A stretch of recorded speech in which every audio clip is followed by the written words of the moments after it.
Assalamualaikum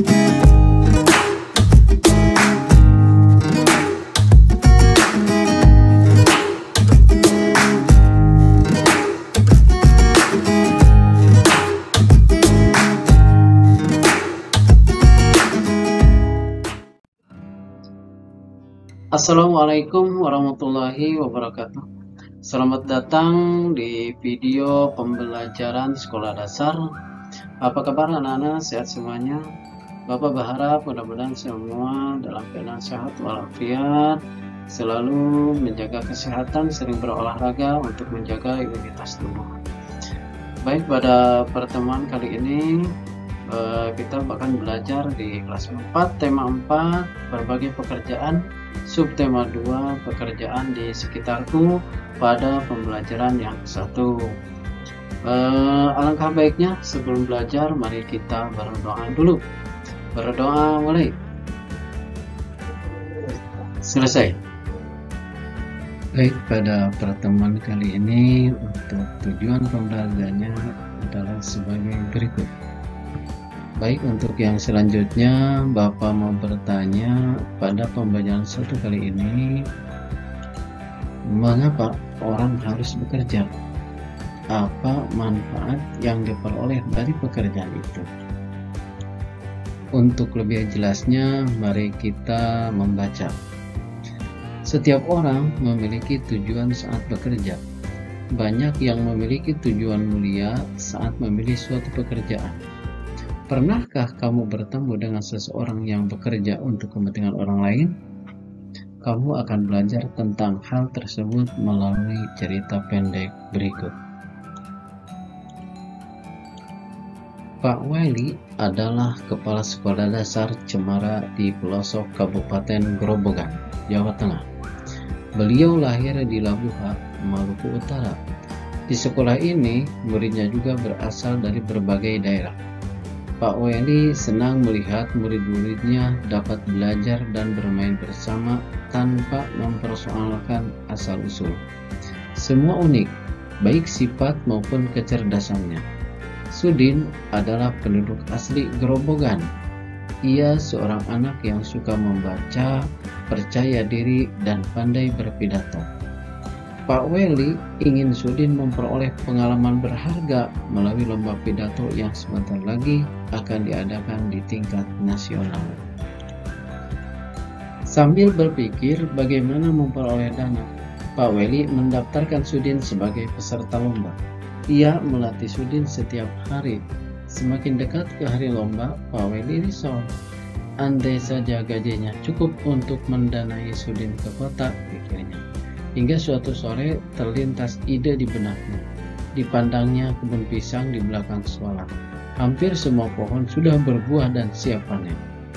Esok paginya ia mengumpulkan guru, penjaga sekolah, serta murid kelas 4, 5, dan 6. Mereka bergotong royong memanen pisang. Kemudian pada hari Senin pagi, ia mengundang pejabat setempat untuk hadir pada upacara bendera. Bapak Lurah, Kepala Dinas Pendidikan, serta Ketua RW dan Ketua RT dimintanya datang. Apa yang direncanakan Pak Weli? Rupanya Pak Weli ingin menyelenggarakan lelang pisang di sekolah. Murid kelas 4, 5, dan 6 sudah dilatihnya untuk menjadi petugas lelang. Siapa calon pembelinya? Para bapak dan ibu pejabat daerah yang diundangnya. Sebelum lelang dimulai, ia sampaikan bahwa dana hasil lelang akan digunakan untuk mengirim Sudin mengikuti lomba pidato di kota. Para pejabat kagum dan terharu menyaksikan usaha Pak Weli, sang kepala sekolah dari Timur Negeri. Tekad serta usaha mendukung kemajuan muridnya sungguh menyentuh hati. Dalam sekejap, pisang habis dilelang. Dana yang terkumpul lebih dari cukup untuk memberangkatkan Sudin. Didampingi Pak Seto, guru kelasnya, Sudin pun berangkat ke kota. Sudin berhasil mempersembahkan piala juara pertama lomba pidato untuk sekolahnya. Tak sia-sia usaha Pak Weli dan seluruh warga sekolah. Setelah membaca cerita tadi, jawablah pertanyaan di bawah ini dengan benar. Coba kita berlatih. Nomor 1. Sebutkan tokoh-tokoh yang ada dalam cerita di atas. Coba sebutkan tokoh-tokohnya. Kita perhatikan lagi ya, tokohnya itu adalah dalam cerita tadi Pak Weli, Sudin, Pak Seto, Pak Lurah, Kepala Dinas Pendidikan, Pak RT, dan Pak RW. Baik, yang selanjutnya, apa yang diharapkan oleh Bapak Weli? Coba apa? Yang diharapkan oleh Bapak Weli adalah Sudin memperoleh pengalaman dalam lomba pidato yang diselenggarakan di tingkat nasional. Nomor 3, pertanyaannya, mengapa Bapak Weli memiliki harapan tersebut? Coba jawabannya apa? Bapak Weli berharap Sudin seorang yang suka membaca, percaya diri, dan pandai berpidato. Baik, yang selanjutnya nomor 4. Apa yang dilakukan Bapak Weli dan siswa di sekolahnya? Coba apa? Masih ingat tadi? Yaitu Bapak Weli menyelenggarakan lelang pisang di sekolah untuk menggalang dana untuk kegiatan Sudin di tingkat nasional. Baik, yang selanjutnya nomor 5. Tokoh mana yang paling kamu sukai? Ayo, mengapa? Nah, silahkan kamu tuliskan dari tokoh cerita tersebut dan sebutkan alasannya kenapa kamu suka. Selanjutnya, setelah kita menjawab pertanyaan dari cerita tadi, kita lanjutkan. Pekerjaan ayahku adalah seorang nelayan. Aku sangat bangga dengan ayahku. Apakah kamu tahu alasannya? Ayah bekerja sebagai seorang nelayan tradisional. Ayah tinggal di kampung nelayan. Ayah pergi melaut pada malam hari. Ayah membawa sampan dan jaring untuk pergi berlayar. Saat berlayar, ayah harus menghadapi ombak dan badai di laut. Karena hanya menggunakan sampan, ayah tidak dapat pergi melaut terlalu jauh. Tangkapan ikan ayah kadang banyak, kadang sedikit. Semua bergantung pada cuaca. Sampan ayah tidak bermesin. Ayah tidak perlu membeli bahan bakar. Aku mendengar sekarang ada nelayan yang modern. Kapalnya lebih besar dan menggunakan bantuan mesin sehingga tidak mudah terguncang ombak. Kapal ini menggunakan mesin sehingga memerlukan bahan bakar. Banyak pemilik kapal tidak memedulikan penggunaan bahan bakar. Ada yang boros sehingga mencemari lingkungan perairan. Mereka bisa berlayar ke laut lepas sehingga tangkapan ikannya banyak. Alat penangkap ikan mereka berupa jaring dan juga radar yang bisa mendeteksi kumpulan ikan. Bahkan ada yang menggunakan bom. Setelah membaca cerita tadi, ayo kita latihan. Nomor 1. Apa yang digunakan oleh nelayan tradisional untuk menangkap ikan? Yaitu menggunakan sampan dan jaring untuk pergi berlayar. Selanjutnya untuk nomor 2, apa yang digunakan oleh nelayan modern untuk menangkap ikan? Yaitu nelayan modern menangkap ikan dengan kapal berbahan bakar. Ada radar pendeteksi ikan dan ada juga yang menggunakan bom.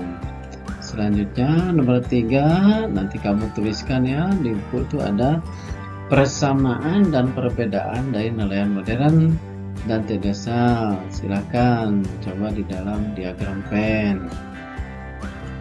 Selanjutnya nomor 4, menurutmu apa yang akan terjadi dengan laut jika semua nelayan menggunakan perahu besar dan perlengkapan modern? Ayo, bagaimana? Nanti jawabnya. Selanjutnya, bagaimana seharusnya para nelayan mencari ikan supaya kelestarian ekosistem tetap terjaga? Yaitu apa?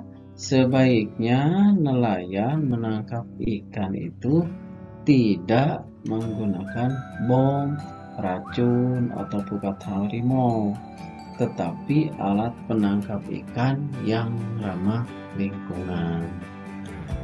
Dari cerita tadi dan pertanyaan ada hal yang menarik, yaitu mengenai kata ada namanya bom ikan dan pukat harimau. Apa itu bom ikan dan pukat harimau? Bom ikan adalah bahan peledak untuk menangkap ikan. Cara ini dapat menyebabkan hancurnya terumbu karang, di mana itu adalah merupakan tempat atau habitat ikan. Sedangkan pukat harimau adalah jaring yang sangat besar yang dapat menjaring semua makhluk hidup laut.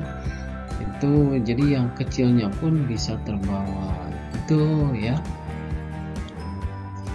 Dengan adanya bom ikan dan pukat harimau, apakah kamu setuju dengan pengambilan ikan dengan cara di atas?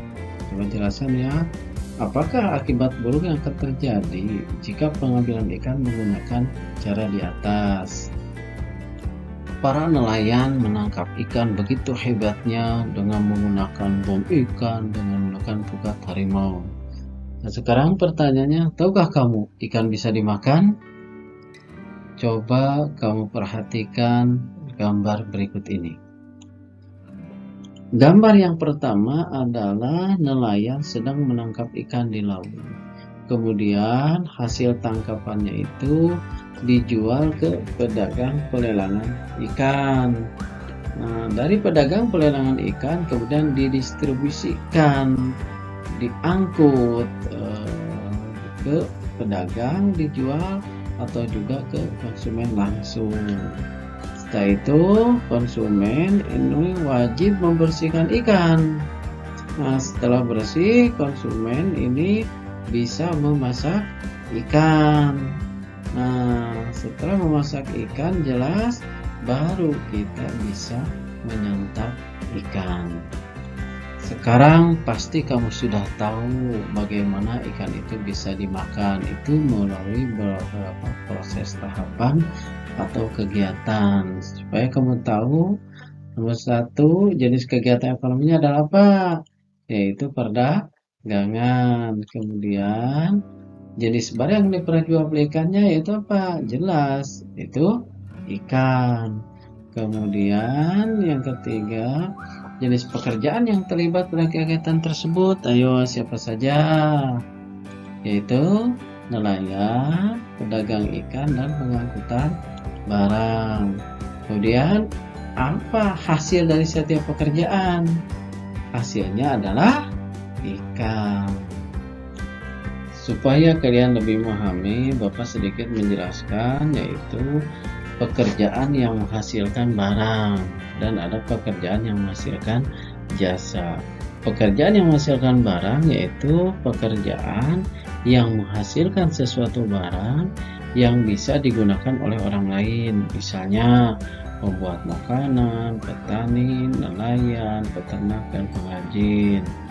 Kemudian pekerjaan yang menghasilkan jasa yaitu suatu pekerjaan yang pelayanannya bisa dinikmati oleh orang lain. Pekerjaan ini tidak menghasilkan barang, misalnya guru, tugas kebersihan, dokter, tukang cukur rambut, polisi, dan supir. Selanjutnya, supaya kamu lebih memahami tentang pelajaran hari ini, coba tulislah kegiatan ekonomi yang terjadi di sekitarmu. Tulisanmu harus memuat satu, jenis kegiatan ekonominya apa, yang kedua lapangan pekerjaannya, yang ketiga hasil dari setiap pekerjaan, dan yang keempat adalah penyebaran barang. Silakan dikerjakan Mungkin itu saja pembelajaran hari ini. Mudah-mudahan bisa bermanfaat. Latihannya dikerjakan. Tetap semangat. Walaupun situasi pandemi, kita harus tetap optimis. Mudah-mudahan pandemi ini cepat berakhir. Amin. Assalamualaikum warahmatullahi wabarakatuh.